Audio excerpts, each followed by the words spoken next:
What's up, guys? This is your boy E, Mr. Technical Misfit himself, and today we're going to talk about Apple's Universal Control. Alright guys, if you haven't noticed already, Apple dropped new updates, and this is for the new MacBooks, Apple computers, Mac computers, and for iOS.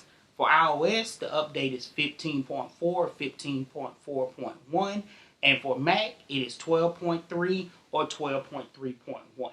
The reason why you want to do these updates is because Apple is bringing a new feature with these updates that's called Universal Control.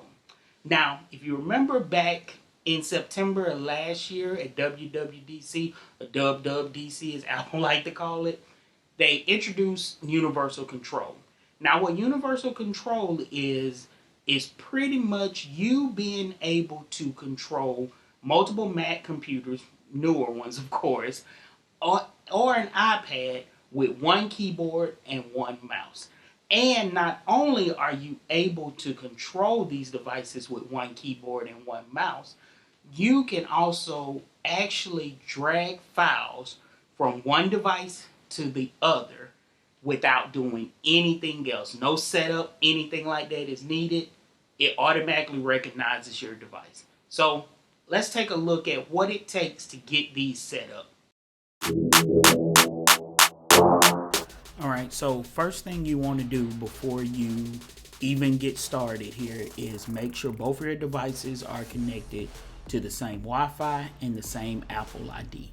Those step number one, no matter what type of devices they are. In my case, I will be using my MacBook, and my iPad.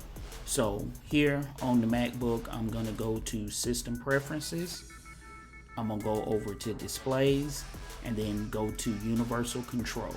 You get a pop-up here that looks like this screen that you see here before you. So next you're going to click Allow your cursor and keyboard to move between the Mac and the iPad, and then you have a third option here which will say automatically reconnect to any Mac or iPad.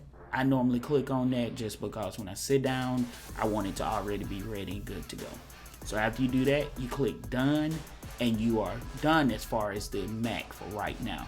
Next, I'm going to jump over to your second device, which in my case is the iPad. Okay, now once we're over to the iPad, what you want to do here is go to your settings,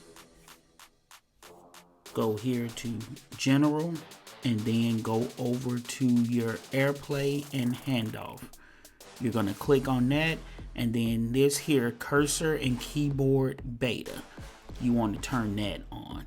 So once you've done that, now you can hit your home button and you're done with the setup on your iPad. So you'll notice here that it actually has my MacBook, which is the screen here, and it has my Dell monitor, which is here.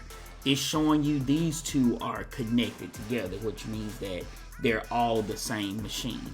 But if I go over here to the iPad, you see there is a space in between them. And that's letting me know that that is a totally different device, but I can still share my mouse and keyboard with that device. So that's a quick way to kind of tell. And if you want to put all three of these together, you can here go into Add Display and you'll see where you can mirror or extend the device. But after that, that's how you have Universal Control set up. Now, I know most of you guys are thinking like, okay, it's a cool trick, but why would I use this? Or how would I use this? What is my use case? And for me, you think of it as it's a bigger canvas. And this just takes you one step closer to tying all your Apple devices into pretty much being able to be used like one device. For me, my use case would be I deal with a lot of visual elements and creative elements whenever I'm shooting videos like this. I mean, I create thumbnails, I create titles. If I want to do something special as far as dealing with some of the social media posts, anything like that that's dealing with creating a video. And there are tons of things that you have to do when you create a video. I can come home and now set up my iPad or sit at my desk, and instead of me trying to take that file, email it to myself, download it, upload it to Dropbox, anything or any combination like that, I can literally grab the file, drag it onto my computer, and it doesn't actually move the file. It leaves it there on the iPad in my case, but also makes a copy of it over to my MacBook Pro. And then I can manipulate that file how I need to. If I want to drop it into my timeline, if I want to put it in and schedule it to post on social media, if I want to turn around and take that idea that I had when I was sitting on the couch with my iPad and don't have to come back in here to pick up my MacBook, I can do all of that.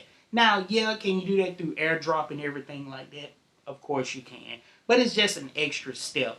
Here, if you're already sitting at your desk, it's much easier to take your mouse, drag it over to your iPad, or over from your iPad, drag it over to your computer, and then you're done. I know there will be tons and tons of use cases as more people get their hands on this, but this is just one of those quality of life things, and I know probably a first world problem that just makes it easier when you're part of the Apple ecosystem. You guys tell me what you think about universal control. Is it a cop or is it a nah, I'm cool? Let me know down in the comments below. As always, I will have all the social media down in the comments. Make sure you guys like, subscribe, and share this video if you enjoyed it. If you didn't enjoy the video, still watch it anyway. Just speed it up to maybe like 3 times faster. But until next time, guys, as always, stay teched up.